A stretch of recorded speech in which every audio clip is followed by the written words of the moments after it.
ஜெர்மனியில் வரலாறு காணாத வெப்ப அலை. ஐரோப்பா முழுவதும் கிட்டத்தட்ட 1300 பேர்கிட்ட உயிரிழந்திருக்காங்க. Breaking news. வாங்க இதை போய் பார்க்க போறோம்.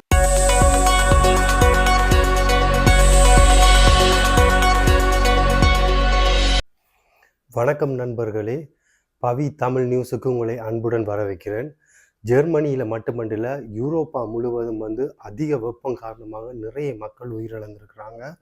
அது சம்பந்தமாக தான் முழுக்க நாங்கள் பார்க்க போகிறோம். கடந்த சில நாட்களாக ஐரோப்பா முழுவதும் கடுமையான வெப்ப அலை வீச்சு வருகிறது. ஜெர்மனி, பிரான்ஸ், இத்தாலி போன்ற பல நாடுகளில் இயற்கையாகவே அதிக வெப்பநிலை பரவி வருகிறது. ஒரு சில நாடுகளில் 41 டிகிரியை தாண்டி, செல்சியஸை தாண்டி அவ்வளோ வெப்பம் காரணமாக போய்கொண்டிருக்குது. இந்த வெப்பம் காரணமாக சாலைகள், ரயில்வே தண்டவாளங்கள், மருத்துவத்துறைகள், மின்சார துறைகள் இப்படின்னு சொல்லி பல துறைகளில் கூட கவர்மெண்ட்டுக்கு பல பாதிப்புகள் ஏற்பட்டிருக்குன்னு சொல்லப்படுது. அதுலேயும் சரியான முக்கியமான விஷயம் என்னன்னு சொன்னால், கிட்டத்தட்ட ஐரோப்பாவில் மட்டும் இந்த வருடம் 2026 1300 பேர் உயிரிழந்திருக்காங்க. இதுவே வரலாற்றில் முதல் தடவையாக ஒரு வெப்பத்தால் உயிரிழந்தாக்கள் இதுதான் முதல் சாதனை என்று சொல்லப்பட்டு கிடக்கு. ஜெர்மனியில் வெப்ப அலை காரணமாக தொடர்ச்சியாக அதிகாரிகள் எச்சரிக்கை விடுத்து கொண்டிருக்கிறாங்க.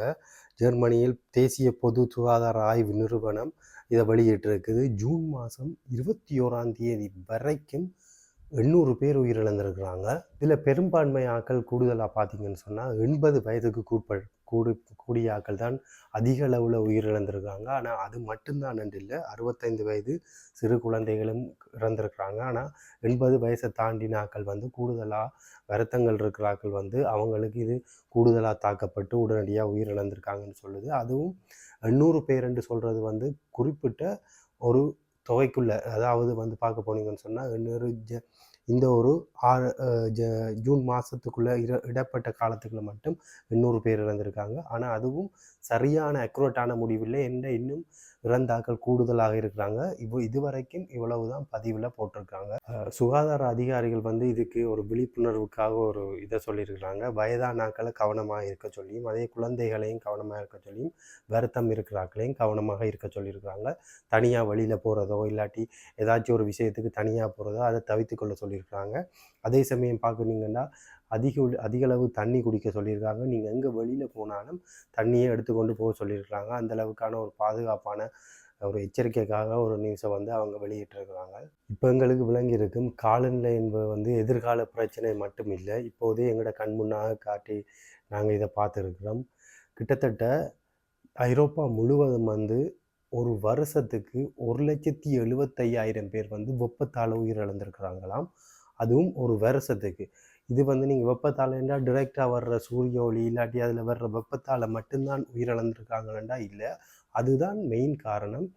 இப்போ நிறைய பேர் என்ன செஞ்சுருக்காங்க, வெப்பத்தால் கடல் குளிக்க போகிறது, இல்லாட்டி குளத்தில் குளிக்க போகிறது, ஆற்றுல குளிக்க போகிறது, அது காரணமாகவே நிறைய பேர் அதில் உயிரிழந்திருக்கிறாங்க. வெப்பத்தில் குளிக்க போய் கடலில் அடிபட்டு போய் இல்லாட்டி தாண்டு மூச்செடுக்க இல்லாமல் இருந்து அப்படி.